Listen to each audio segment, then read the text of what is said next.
G'day guys, Sills20 here and welcome back to Oceania. It has been far too long since the last episode and I've been dying to get back into Dundee and start fleshing out the city with some more suburbs.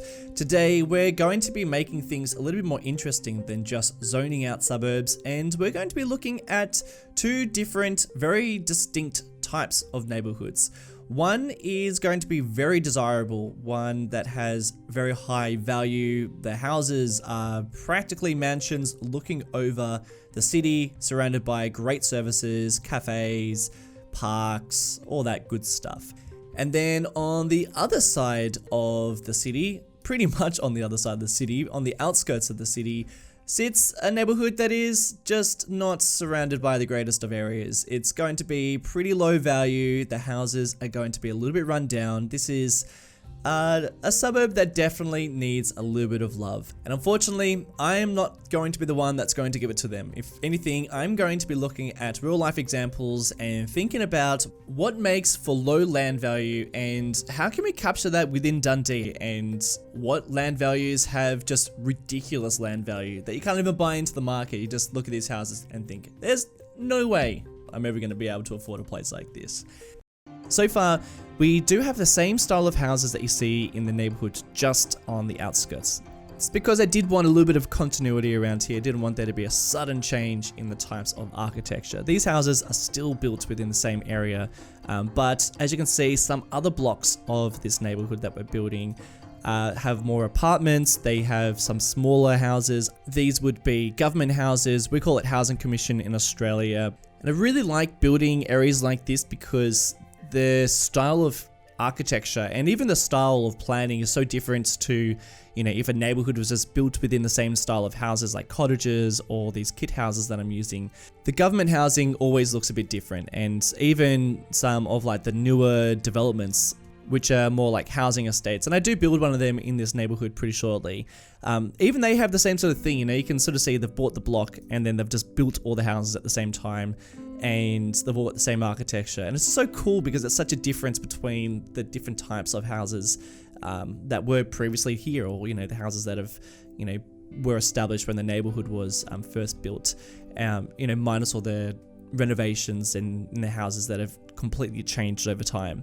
But I do quite like that. I do like showing the difference between neighborhoods, and you can actually see there's a very distinct change between, there's like one road, it's a slightly larger road than all the others, and it changes the neighborhood so much. And I'm really exaggerating that in Dundee, more so than I've ever done in any other of my series. I really like showing the difference between the areas of Dundee, so you can actually really tell that there's a change and there's a difference between the types of neighborhoods that there are. Now we're starting to place down some power lines. I got a little bit obsessed with power lines in this episode, I have to be honest, just because it's so interesting to see how neighborhoods have to build around these power lines, or how the power lines have changed the neighborhood. And you see the path of it, you can only just see it on Google Earth, and then you have to go to the Street View and check out where they kind of go. But you've got to leave a little bit of space underneath these power lines, and some houses are built directly underneath them. And then these pillars or these towers, they have to have space because it's a giant pillar. Or what would you call this? Giant power thing. Tower. I don't know what it is, but it's there and people have to sort of build around it, and I got really obsessed with it. I like seeing that, and I really would like to make sure that I have a fair amount of power lines within Dundee, something that I've never really done before in City Skylines. I always just avoid it or just forget about it, but it's a really big factor of cities, and I think that it's a shame that I usually neglect it. Now we're starting to build this housing estate. This is new developments built within this area. These housing estates are really great at providing really good affordable housing because they're much smaller. The footprint is just not as big, but it's pretty much all anybody ever needs, minus a backyard. Most of these places don't have huge backyards, and I try to make it look like all these houses are all pretty much the same. That's why I'm using this one style. Actually took me a while to find what house I was going to use for this, and it ended up just being a vanilla one. I was trying to use some other types, but this vanilla building just turned out pretty nice, so I just used it. Though it's a little bit shiny, the roof is just a touch shiny, but I guess it's fine. But it's easy with these ones because you can just place down the same building. I guess the tricky thing is you got to try and make sure that you're using the most amount of space possible, because they don't really want dead space. You know, if they have space left over, then they probably could have fit another house in, and they would want to do that. So if you do have a little bit of if you do have a little bit of space left over, try and make it into a park, or try to make it have some sort of purpose. So I've got a little triangle there that I just had no idea what else to do with. So that'll just be a little park within that community. Because see, the power line just narrowly misses it, because it's probably built right up to the power line. They're probably like, you know, like a couple of meters away from its allocated area, and it's probably about as close it could possibly get. This little area up here, I have no idea what this is. I don't know whether this is public housing, or, I mean, the asset is public housing, but I don't know, like this could be something else, you know, this could be some sort of use to barracks, or could be an old hospital, or I don't know, it could be anything. I'm sure you can make up what it is, but I think it fits in really well here. I really love that it's just a little bit of extra open space next to the park, that giant city park in the middle there. And I kept it really simple, but I think it works. And, you know, trying to leave a bit more open space within some of these areas is always very useful. It's sometimes something that I forget about. I just fill places with houses, and then all of a sudden I regret not leaving more open space. And this is what I'm doing as well. I'm trying to leave a bit more green space just here, putting in this water tower. I'm calling it a water tower, but it's probably got some more industrial use to it. But there's a little bit of a gradient here, you know, quite like all the rest of my cities, bit of a gradient. So I just created a bit of a platform here using the dock assets by Ronix. I feel like these are a bit of a forgotten assets that he released a few years ago, but they're just so great. They provide something that is unlike a lot of other assets on the workshop. Yeah, you can use ploppable surface, and there are networks now, but these have a lot of detail that I think they're just really valuable. Something I used when they first released them, and then I kind of just forgot about them, and now I'm just like exploring them again. There's a lot of value in them. And I actually just continued that vacant lot area right next to it. There's a pile of trash where I think someone's, you know, it's either a building used to be there, or there's an open space and someone's just gone, oh, you know what, let's just dump some stuff there. But there's a bit of open space. They're probably going to leave it open for a while because the power lines are right there. Going to give it a bit of space too. Plus, areas of low land value tend to have a lot more open space because people have moved out. You know, quite often neighborhoods will go through different stages throughout its time, and some places will be hugely desirable, and then all of a sudden, depending on industry leaving, or even industry coming, or, you know, even noise pollution, or just things change, and then all of a sudden the land value changes and people tend to leave areas like that. So, or it's just been a very slow, gradual development. You know, maybe this area just hasn't really developed quite like other areas, and maybe that's, I don't know what the cause of that. Maybe there was, you know, some sort of industry in this area that has meant that people just haven't really bought into this area up until now. And who knows, maybe like 50 years down the track, whatever this neighborhood is called will eventually become a pretty desirable location. And, you know, it is pretty close to the city. I'll give it that. Like, it is a pretty close neighborhood to the city. But a couple of things that I think putting people off from buying around here is this highway, which I think would be very noisy. There's actually 2 highways around here, and some very big roads too, that have probably received a fair amount of traffic over the time. It also doesn't help having these car yards that I'm now building around here. These car yards are going to take up a fair amount of space along these highways.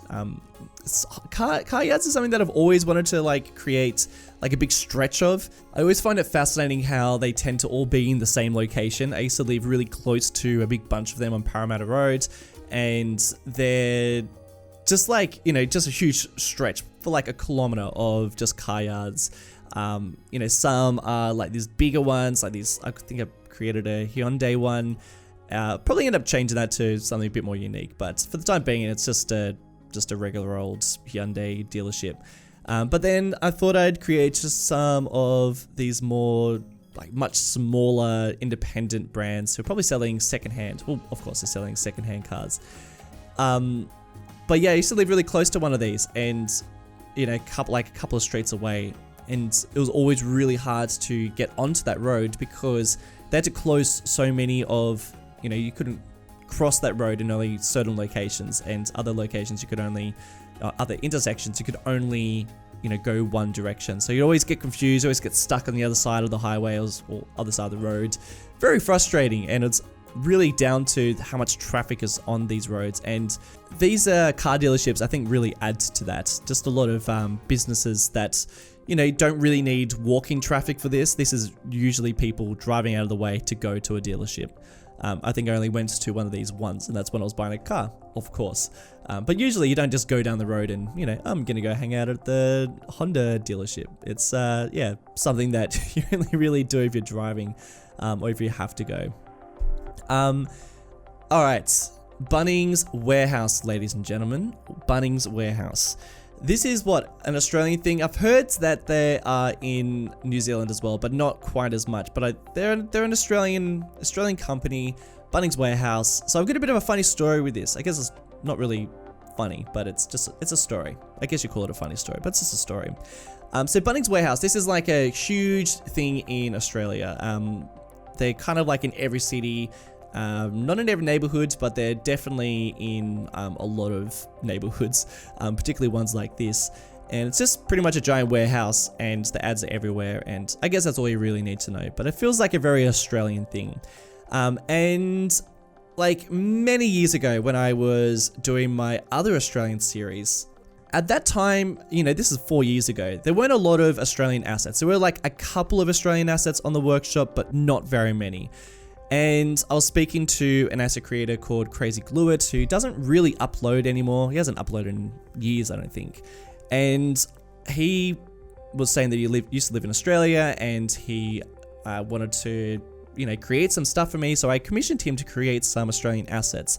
So you might have seen a Woolworths, you might have seen a Coles, and a Mitre 10 on the Steam Workshop. They're all assets that I commissioned him to do all those years ago. And I used them back in that series. And then I also asked him to create this Bunnings Warehouse. And when he finally finished it, he didn't take that long, but by the time I finally ended up using it, I wasn't doing that series anymore. So I commissioned him to do this, and then I never plopped it down. Until now. This is like the first time I've ever properly built it. I think the only other time I built it was just to see what it looked like, and I was like, yep, dude, this looks awesome. Thank you so much for building it. And I never really did anything with it. So, like, it feels so good to finally place this down, because I like, it was such a waste, It was so good to see so many other people use it, but I never got to use it. So, it feels so damn good to finally do it. But let me know if you've ever been to a Bunnings Warehouse. They're pretty much an Australian thing. I do know that there are also in New Zealand, but in New Zealand, I don't think they've really made it anywhere else.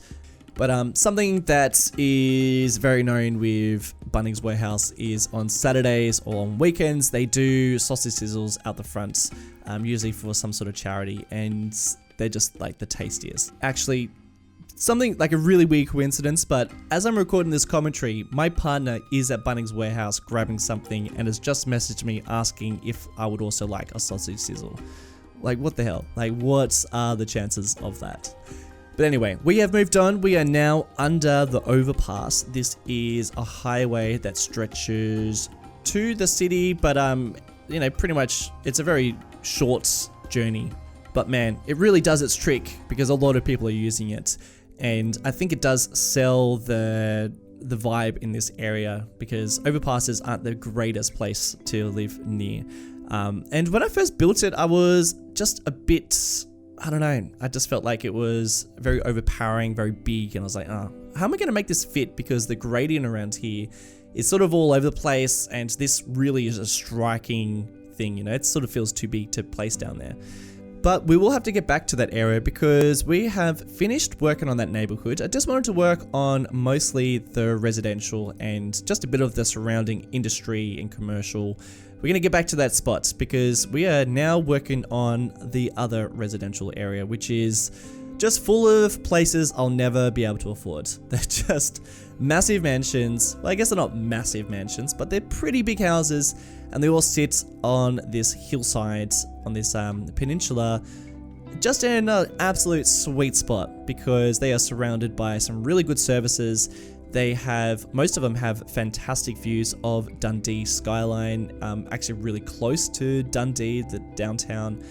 And there's just like a whole bunch of really great things around here. So hence the reason why it's so expensive. It's probably always been this expensive. You know, some other places within Dundee, you can tell they've been gentrified, they've changed over time. But this place has definitely had a bit of wealth around it for quite a while in Dundee. So there's a couple of suburbs that I am trying to capture. I am taking some vibes from. In Sydney, we have like Double Bay and Point Piper and Vaucluse. These are all places that are pretty nice. They've got some super nice houses with some killer views.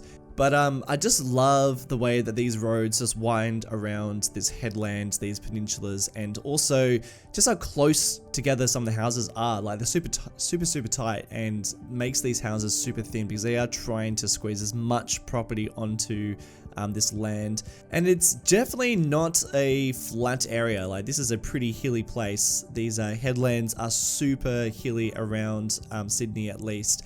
So this works pretty well for inspiration, but I do love that about this area. I think that always makes for some really interesting types of suburbs.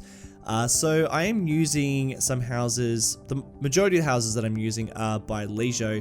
I mean, he created these years ago, and when he first created them, I was like, damn, I can't wait to use them. And it's taken me a while to finally get to using them. I almost used them in Marble Mountain, but I decided at the last minute that it was just like too many assets to add. This was like way back when I was building some other suburbs that would have really used something like this. But yeah, I decided not to use them, and I kind of regretted it. Now I'm actually kind of happy that I stuck with vanilla because, well, that was sort of the vibe with Marble Mountain. But I'm just so stoked now to finally be using them because they are so nice, and they are pretty much exactly the type of houses that you find within those suburbs, and the vibe that I want to capture in this suburb. By the way, we've got no names for the two suburbs that I've just created. If you've got any names, hit me up. I am naming all these places, so yeah, it definitely helps to get some name suggestions from you. It's always fun to have a name of a place within Dundee. Something that I really loved about looking around these places is just like the tiny little avenues that are connecting up some of these houses, because they're a little bit deceiving, some of these houses, because they look like a big bunch of properties and no roads, no access roads, but then there's actually all these little alleys and long driveways that actually give an access to these houses. So I ended up creating a couple more alleys that are snaking in between my main roads, and that was like something I didn't really think I was going to have to do, but then as soon as I started doing it, it just made a lot of sense. It was one of those moments where I saw it on Google Earth and I was like, okay, that's what I needed. I needed some little alleys. And I did mention this in a live stream, but I was originally using the parking lot roads. They have these tiny little roads, and I was using them as alleys for the longest time. And then when I was doing this build, I was like, okay, this, you know, the sidewalk is just a little bit too big for this area. I need something that has a tiny sidewalk and a tiny alley. So I ended up grabbing a couple from the Steam Workshop, and these are just so nice. I can't remember the creator of them, but yeah, there's a couple of them and they just fit so well, and I'm pretty obsessed with them. So I'll probably go through and add in some more alleys and other places within Dundee. Like a little trick that I just did before with the ground texture, I have used the resource painting tool, and I have made the grass a little bit darker green, just to show that the properties around here, they're keeping their lawns pretty fresh, pretty green, manicured grass, and that way you can really see the difference between different areas within Dundee. You know, you can also see that, you know, around this property you have a lot of green grass, and then where places aren't as manicured, like the other suburb that we created, it's a little bit dry around those areas. Just a nice little subtle difference that I don't think most people really notice unless I explained it. Something else that I added, which was an absolute necessity, were hedges. Ended up grabbing the ones by Ronix because they are a network, just a lot easier to create around this area.